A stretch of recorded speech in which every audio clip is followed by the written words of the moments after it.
Baik, bismillahirrahmanirrahim. Assalamualaikum warahmatullahi wabarakatuh. Kenalkan, nama saya Hadi Susilo dengan NIM 1904-19032, kelas TAPA Bioteknologi. Di sini saya akan menjelaskan fungi laut yang salah satunya yaitu Penicillium sp.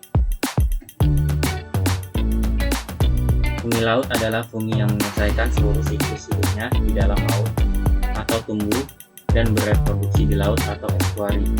Fungi laut dapat dibedakan menjadi fungi obligat dan fungi fakultatif. Fungi obligat menghabiskan seluruh tahapan hidupnya di dalam air. Sementara itu, fungi fakultatif adalah fungi darat maupun fungi air tawar yang mampu tumbuh dan berproduksi di laut. Fungi laut diklasifikasikan menjadi 3 filum, yaitu Ascomycota, Basidiomycota, dan Deuteromycota. Fungi ini dibedakan berdasarkan cara perkembangbiakan seksualnya. Reproduksi seksual Ascomycota dilakukan dengan membentuk spora dalam ascus. Pada Basidiomycota, reproduksi seksual dilakukan dengan membentuk spora di dalam basidium. Sementara itu, Deuteromycota belum diketahui mekanisme reproduksi seksualnya. Penicillium sp. Penicillium sp yang sangat berperan penting dalam lingkungan alam seperti pada produksi makanan dan obat. Penicillium ini menghasilkan penicillin yang digunakan sebagai antibiotik yang dapat membunuh atau menghentikan pertumbuhan beberapa jenis bakteri di dalam tubuh. Penicillium sp atau dari Penicillium latin atau buas adalah genus jamur Ascomycetus. Spesies Penicillium sp adalah jamur tanah di mana-mana, lebih memilih iklim sejuk dan ada jika bahan organik tersedia. Umumnya dikenal sebagai cetakan dan merupakan salah satu penyebab utama pembusukan makanan. Banyak spesies yang menghasilkan mikotoksin sangat beracun. Beberapa spesies memiliki warna biru, biasanya tumbuh pada roti tua dan memberikan tekstur uji biru. Untuk klasifikasi Penicillium sp itu sendiri, pada gambar tersebut, kingdom fungi, filum Ascomycota, kelas Eurotiomycetes.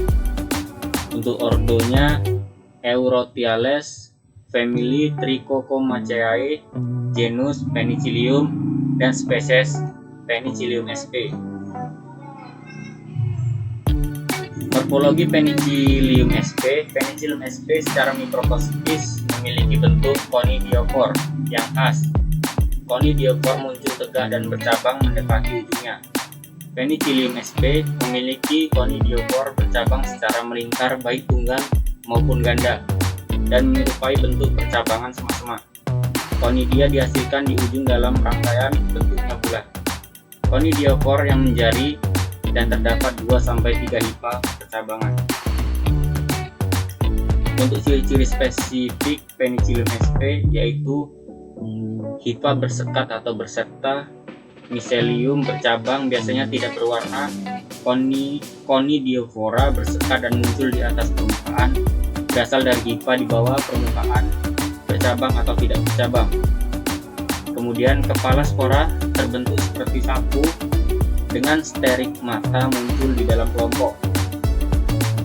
Kemudian conidium membentuk rantai karena muncul satu persatu dari sterigmata. Kemudian conidium pada waktu masih muda berwarna hijau, kemudian berubah menjadi kebiruan atau kecoklatan. Untuk proses reproduksi Penicillium sp itu sendiri, yaitu jamur yang berkembang biak secara seksual dengan membentuk conidium yang berada di ujung hifa. Setiap conidium akan tumbuh menjadi jamur baru.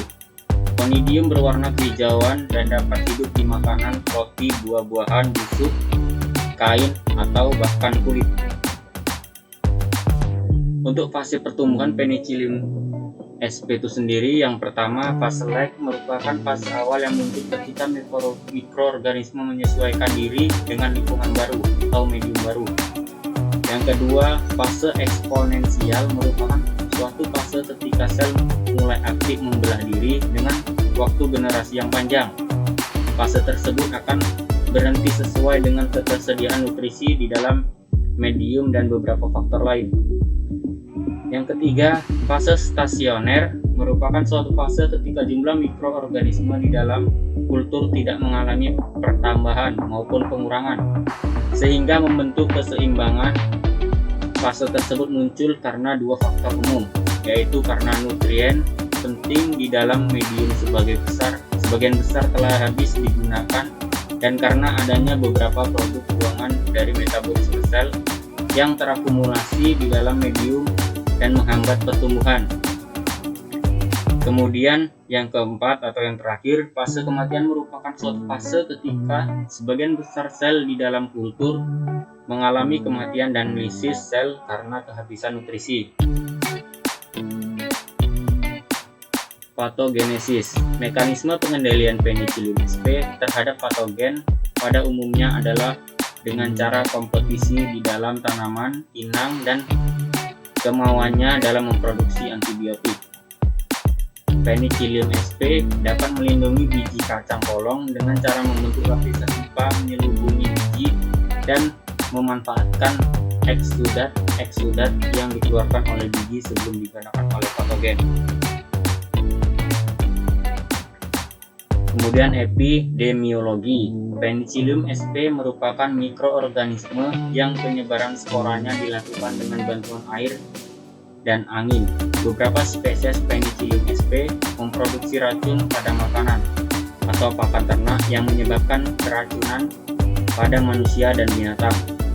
Penicilliosis adalah infeksi yang disebabkan oleh jamur Penicillium marneferi. Kemungkinan penularan terjadi dari tanah dan tampaknya lebih sering terjadi pada musim hujan. Mungkin itu saja yang dapat saya sampaikan. Sekian dan terima kasih.